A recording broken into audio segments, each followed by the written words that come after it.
Hello, everybody, and welcome to another episode of Ron's Library and Ideas. It's Ron.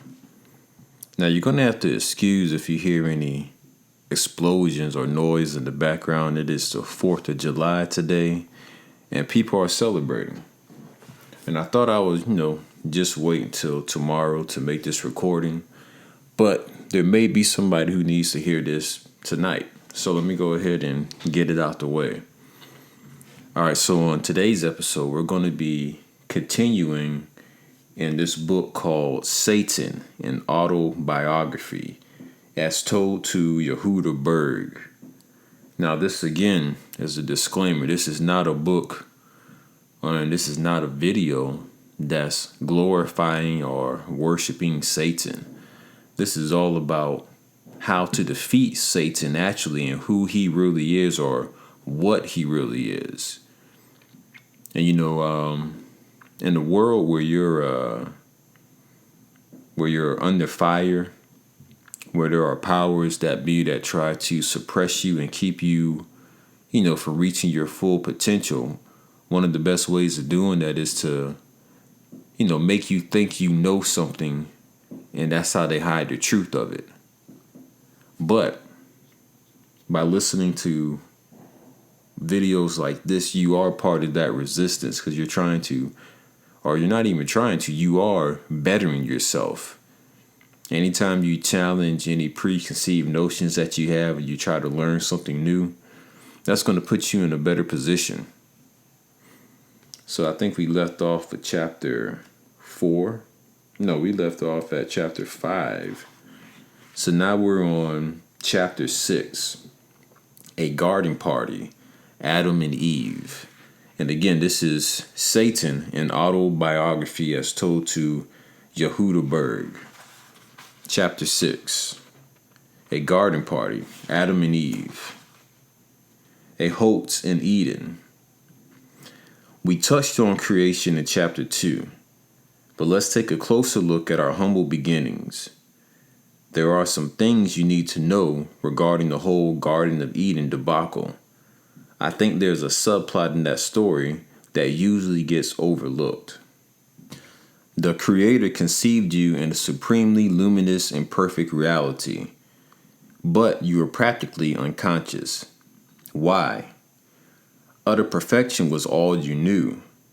You had no frame of reference by which to appreciate the life that was handed to you on a silver platter.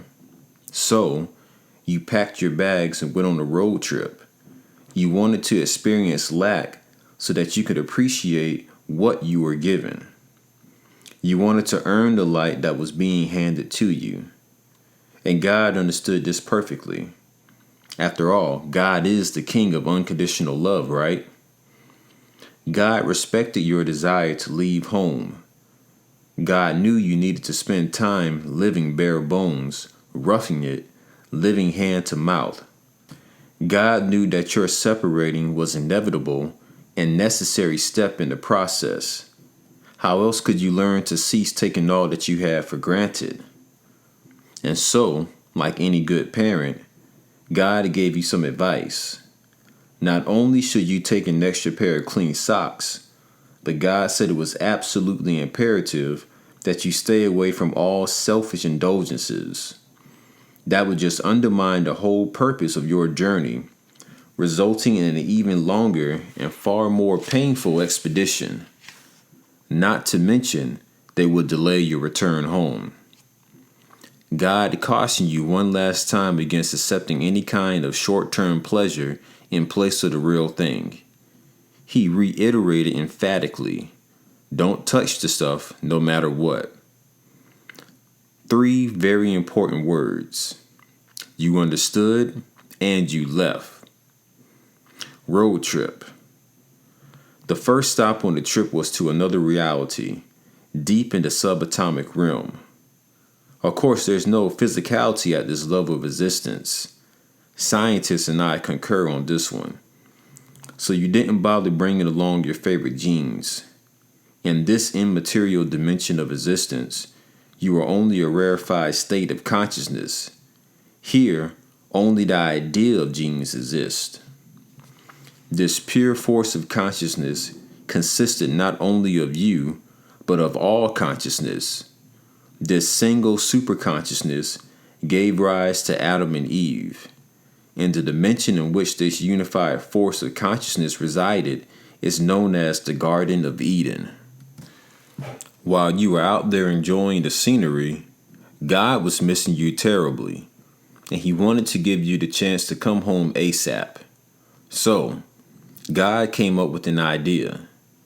Instead of having to go through a long, painful journey, God created me to test you without you even knowing it. God's ingenious plan would allow you to resist pleasure and get you back home in time for the holidays.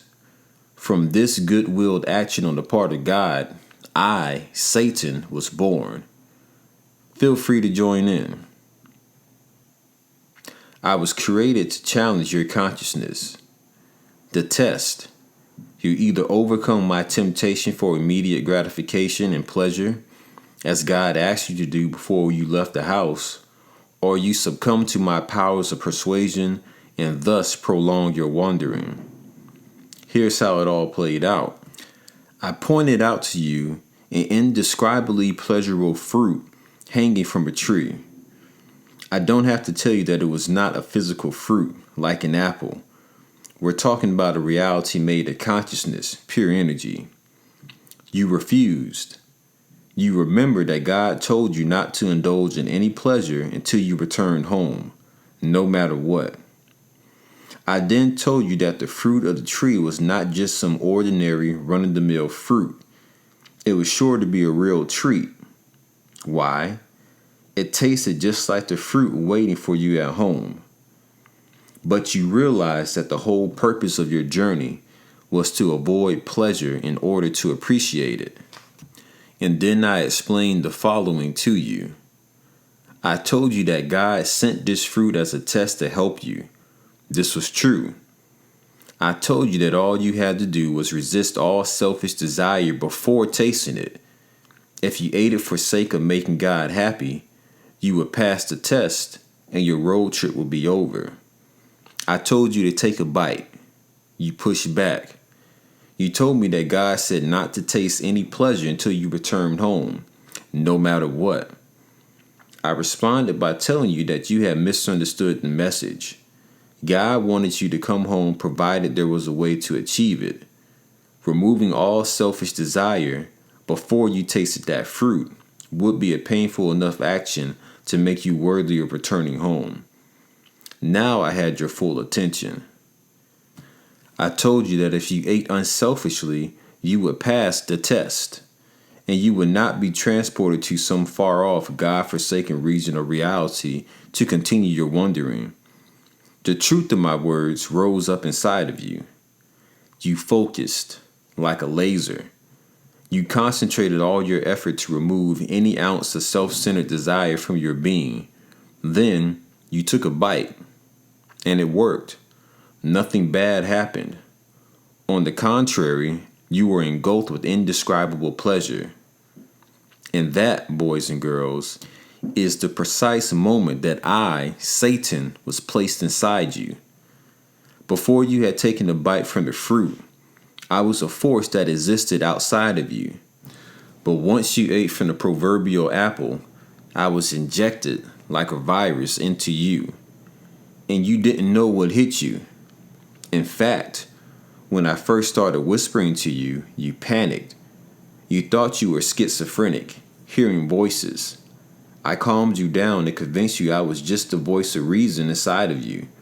But I was really mixing truth with lies to deceive you and to steer you away from the original plan. Once I was inside of you, you began to feel sick over what you had done. The shame was overpowering. And once you experienced the shame, I owned you. You were mine.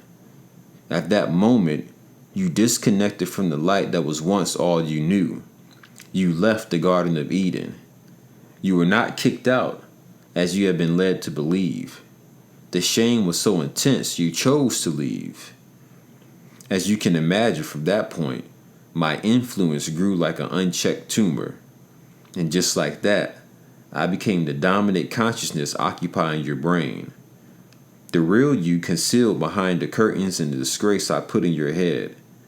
This, my friends, was the birth of low self-esteem, my tried and true weapon against you. And this is why you have no idea that I exist, and why you believe you and I are one and the same. You think your selfish thoughts are you, and that's why you give up. Once you truly know it's me, and not you, you'll be able to fight me. You will be secure enough to share. You will know that you are like God. Birth of humanity. The task of overcoming me was almost too great to achieve once I had become so entrenched within you. God saw this, and although he promised not to interfere, he decided to split up the workload. The one superconsciousness of Adam and Eve was disassembled into countless smaller particles of consciousness. These became the building blocks of the entire cosmos. They created everything, from the human body to the selfish survival instincts that governs the entire human race. Once you triumph over this pre-programmed consciousness, you will conquer death and return home, which simply means that happiness will be yours forever. Home is not in some faraway dimension. Home is a state of unending happiness, and that is what God is, nothing more, nothing less. Second chances. God created a way for you to make up for what you did, to grow from your mistake, to feel worthy when you feel like nothing. God wanted to show you how strong you are and how much you are really capable of. God wanted you to increase the size of your vessel, to grow your potential so you could have so much more. God wanted you to cleanse and remove the blocks I created when I entered your psyche. How did God set out to accomplish this feat? By testing you and by enlisting me to be the teacher's aid. Okay, this brings us to the end of chapter 6, A Garden Party, Adam and Eve. One of the things I like about this book is that these chapters can be pretty short and to the point. So it's enough to leave you with something to digest and think about, but it's not long enough to where it can get overwhelming.